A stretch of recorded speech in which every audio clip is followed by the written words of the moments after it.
In the personal development world, we're obsessed with big numbers, 6 figures, 7 figures. A $100,000 savings balance is often seen as the first ticket into the club of successful people. But let's be honest. For a man at the age of 30, 35, or even 40, juggling bills, a mortgage, and the responsibility of supporting a family, the figure of $100,000 feels distant. It's like Everest, beautiful and admirable, but also discouraging. And that discouragement makes us hesitate. We tell ourselves, once I earn more, then I'll start. Once I clear my debts, then I'll save.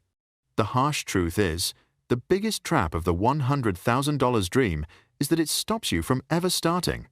Today, I want to introduce to you a milestone that matters much more. It's not flashy, but it's a game changer.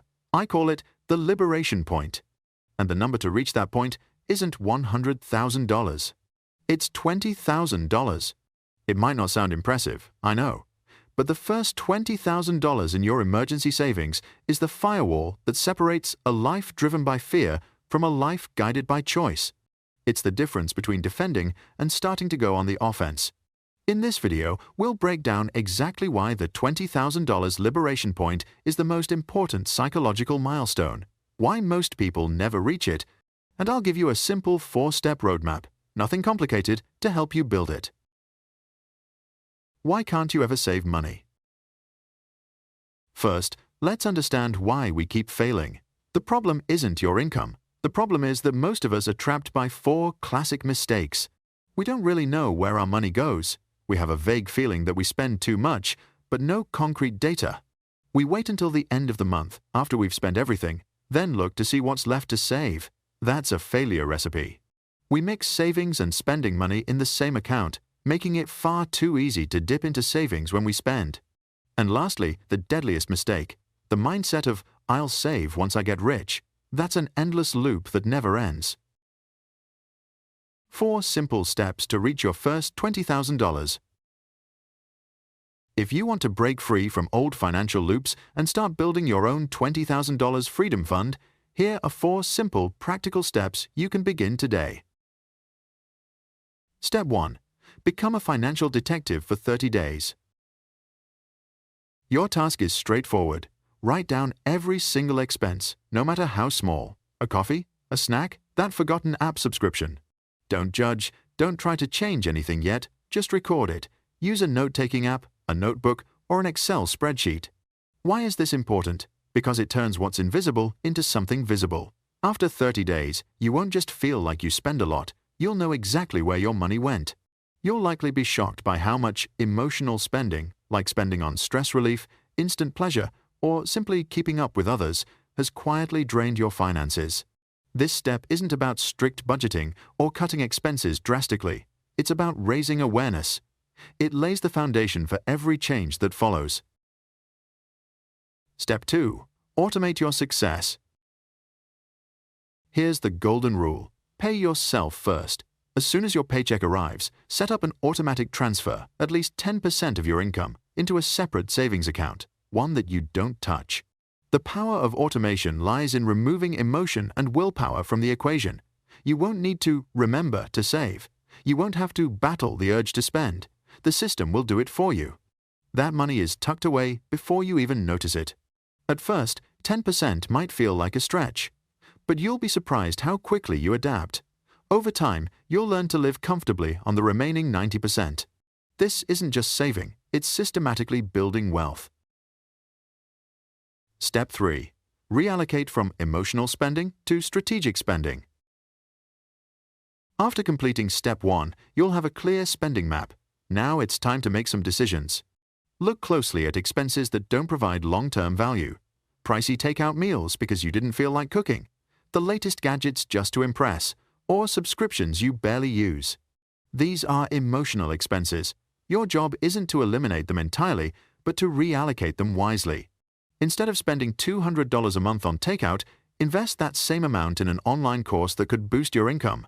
Instead of buying a new watch, use that money to start a small investment. Before every purchase, ask yourself, is this serving the person I am today or investing in the person I want to become? This mindset shift turns you from a passive spender into a strategic investor in your own life. Step 4. Create a confidence income stream. I don't call it a side hustle. I call it a confidence income stream. The goal isn't to instantly make thousands of dollars a month. The goal is to prove to yourself that you can generate income from more than one source. It can be small. Maybe tutoring online is a skill you're good at. Freelance writing, offering consulting to small businesses in your field, earning an extra $200, $300 a month. The number doesn't matter nearly as much as the mindset shift it creates. When you have a second income stream, no matter how small, you break free from total dependence on your main job. You gain a safety buffer. But more importantly, you gain confidence. And that confidence is priceless. These 4 steps aren't magic. They're small, disciplined actions repeated consistently. And it's that consistency that will carry you to your $20,000 liberation point. What difference can $20,000 really make? So, how does life change when you finally build this safety net? What are the real benefits? Imagine your life before having $20,000. You live in constant financial defense mode. Every major decision is driven by fear.